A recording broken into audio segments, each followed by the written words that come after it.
Ukrainian President Volodymyr Zelensky announced on Friday that the United States will join the training program for the Ukrainian F-16 fighter jet pilots.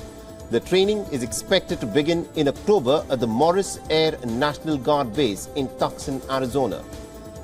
The US-led training is in support of the international effort to develop and strengthen Ukraine's long-term defenses. Previously, the Netherlands and Denmark had announced their intentions to make the F-16 aircraft available from their fleets to Ukraine. And that training is set to include a series of courses ranging from basic flight training to instruction on fighter fundamentals and also weapons employment, among other concepts.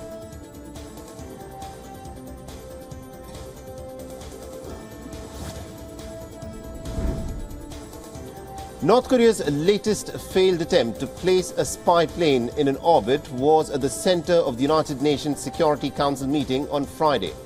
Representatives from the United States, France and Japan have condemned the launch, while on the other hand, the Chinese and the Russian delegates have pointed to Western presence in the region as a destabilizing factor. North Korea's second attempt to place a spy satellite in orbit failed after the rocket booster experienced a problem with its third stage.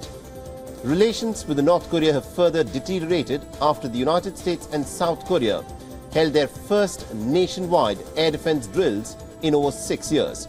It is being said that the military exercises are to improve responses to a potential North Korean attack or any other emergency.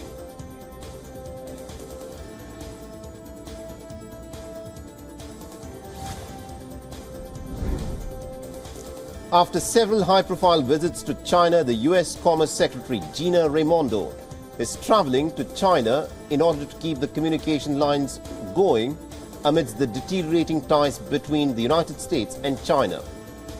Starting from Sunday, Raimondo is going to be visiting Shanghai and Beijing as a part of her 4-day trip. The trip materialized after an invitation by the Chinese Commerce Minister Wang Wentao. Now, the Commerce Secretary's visit comes at a time when weak exports and also a fall in industrial production and employment has hit China. And this will be the fourth major US-China sit-down and follows trips by the US Secretary of State Anthony Blinken, the Treasury Secretary Janet Yellen, and also the climate envoy John Kerry to China.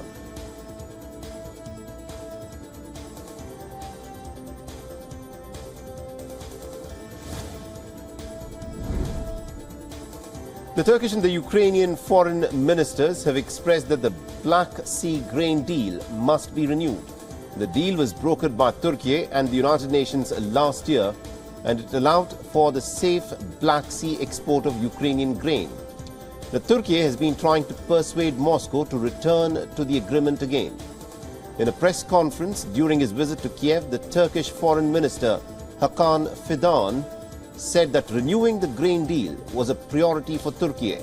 He's also expressed that Russia must be included in the equation for a functioning agreement. Ukrainian Foreign Minister said that Kiev is in fact working on alternative routes, but the Black Sea grain deal was the most optimal solution for the crisis.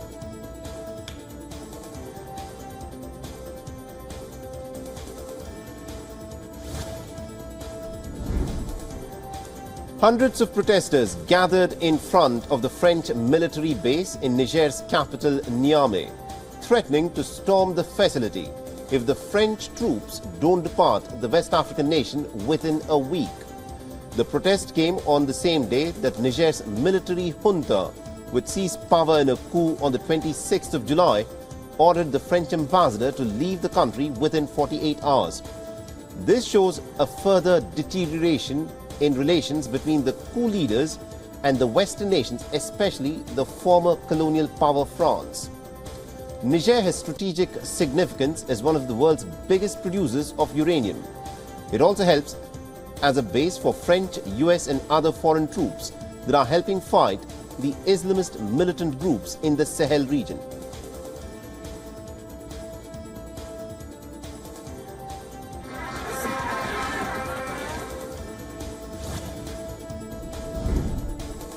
Israel's National Security Minister sparred with the US supermodel Bella Hadid, who called out who called him out over his comments over the Palestinians. During an interview, the Israeli security minister had said that the right to life and movement for a Jewish settler in occupied Palestinian West Bank territories was more important than the right to movement for Palestinians. Supermodel Bella Hadid, whose father is a Palestinian, has been a vocal supporter of Palestinian rights. Now, Hadid in fact criticized the Israeli minister's comments on Instagram. The Palestinian Foreign Ministry has also condemned the Israeli security minister's comments and has termed it as nothing but heinous.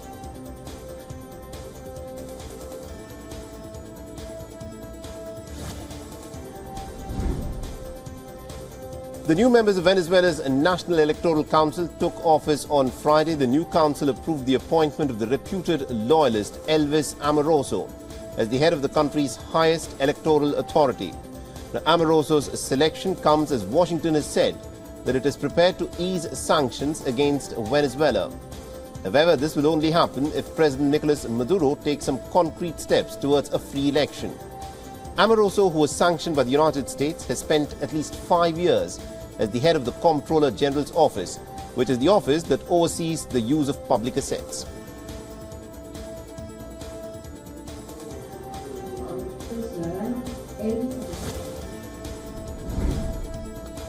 After wrapping up his two-nation visit from South Africa and Greece, the Indian Prime Minister has now returned to India and has paid a visit to the scientists of the Indian Space Agency's ISRO team involved in the Chandrayaan-3 mission. During the visit, the Indian Prime Minister met with the ISRO Chief S. Somanath, along with a team of scientists associated with the lunar mission. The Prime Minister Modi also revealed that Chandrayaan-3's landing spot will now be known as Shiv Shakti. He also announced that the 23rd of August will now be celebrated as India's National Space Day to mark the successful touchdown of Chandrayaan-3.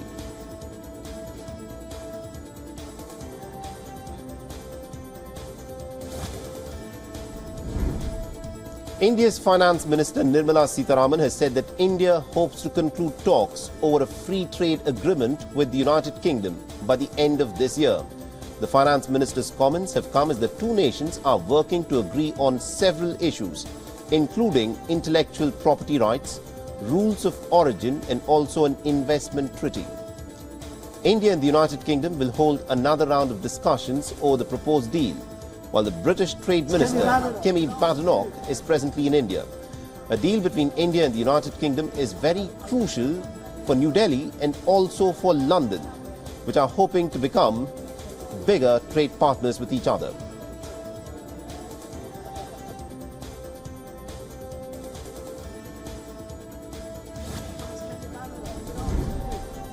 The descendants of one of Britain's most famous prime ministers travelled to Guyana to apologise and to acknowledge their ancestors' involvement in the practice of slavery in the Caribbean at a ceremony.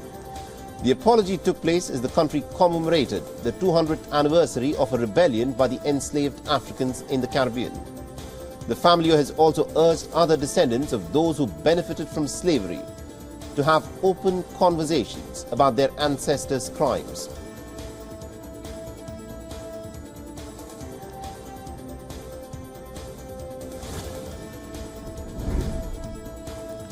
The director of the British Museum has said that he is now stepping down with immediate effect after admitting to failings in the museum's investigation into the theft of items from its collection.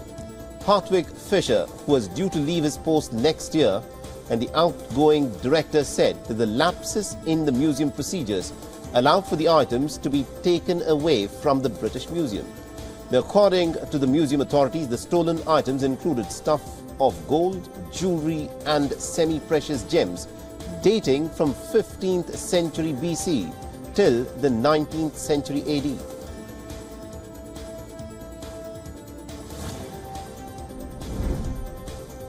American President Joe Biden has reacted to Donald Trump's mugshot. While being asked about the former president's mugshot photo, Joe Biden said that he looked like a pretty handsome guy.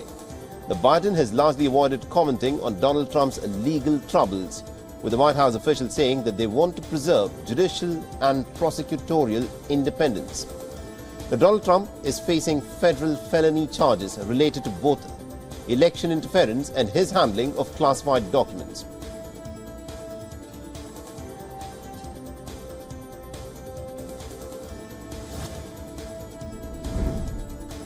The partial results from Zimbabwe's parliamentary elections have suggested that the ruling party's lead was growing on Friday. However, election observers have said that the vote did not meet international standards and was conducted in a climate of fear.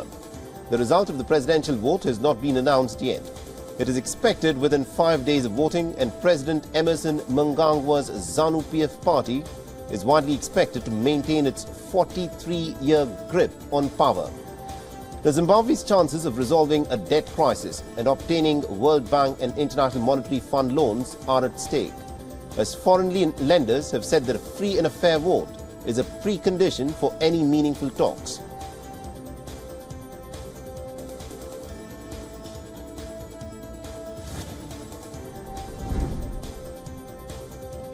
Now, dozens of people were injured and 4 others are said to be in a critical condition late on Friday after a bus crashed on a motorway in Italy's Udine city.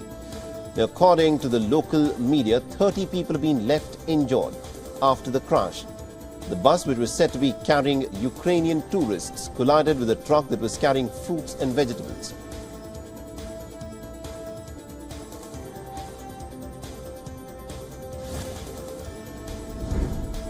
At least 12 people are reported to have been killed and more than 80 others have been injured after a stampede in Madagascar. The sports fans tried to enter into Madagascar's national stadium for the opening ceremony of the Indian Ocean Island Games. Now, the crowd rush occurred at the entrance to the Barrier Stadium, where a crowd of nearly about 50,000 people had arrived to attend the opening ceremony of the Games. Madagascar's President Andreev Rajoelina, who was present at the opening ceremony, called for a minute's silence. Now, the Indian Ocean Island Games are a multidisciplinary competition that are being held in Madagascar until the 3rd of September. They've been staged every 4 years in different islands in the southwest of the Indian Ocean for nearly about 40 long years.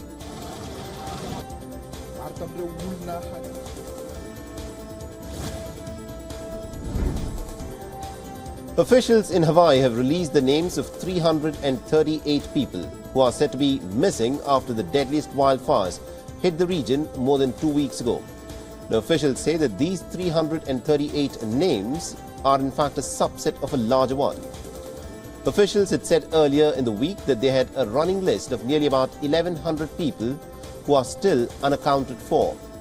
Meanwhile, as of Thursday, an estimated 1,732 people initially reported as missing have now been found, according to the officials. The wildfires in the island of Maui resulted in the deaths of more than 450 people as of now.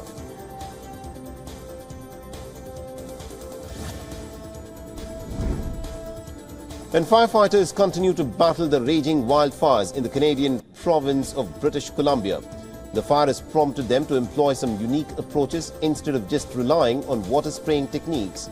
They've also to dig the fire out of the ground, and Canada is experiencing its worst wildfire season, and over 50,000 people are being forced to leave their homes.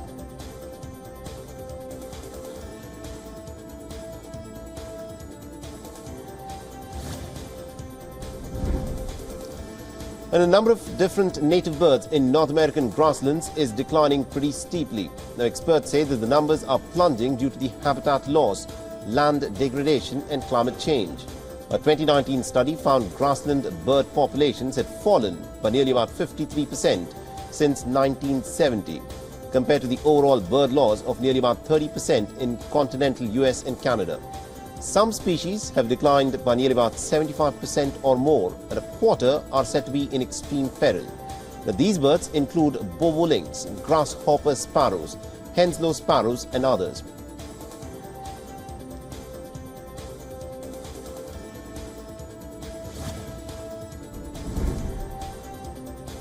Now, thousands of people have been left without power in the US states of Michigan and Ohio after a powerful storm hit the region on Thursday.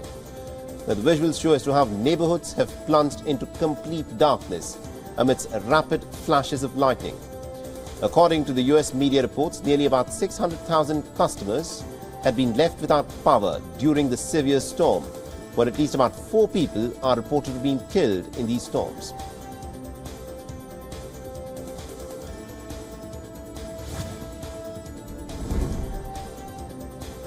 The Hong Kong-China International Tattoo Exhibition is back after a 4-year pause for its 7th edition.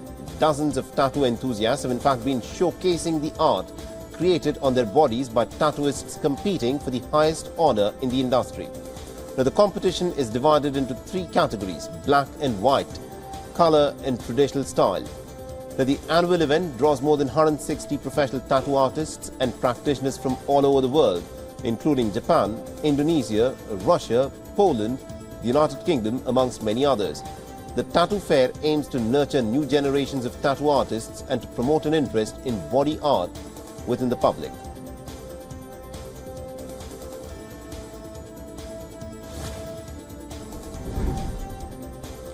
Extreme cowboy racing is now the fastest growing equine sport in Australia. Now, extreme cowboy racing involves horses and riders competing over a timed trail course and is now more extreme than traditional Chopin trail courses. Now, the courses vary, but challenges usually represent the daily tasks faced on a working ranch, such as going through rivers, over bridges, dragging logs, and also carrying a bucket of water. Now, the Extreme Cowboy World Championship is scheduled to take place later this year.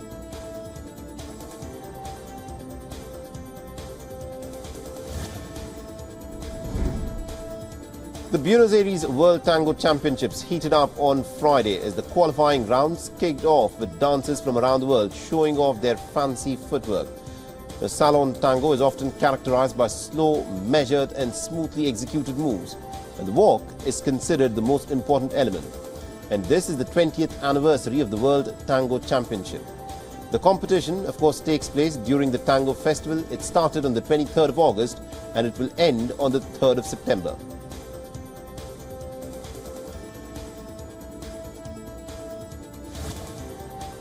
WION is now available in your country. Download the app now and get all the news on the move.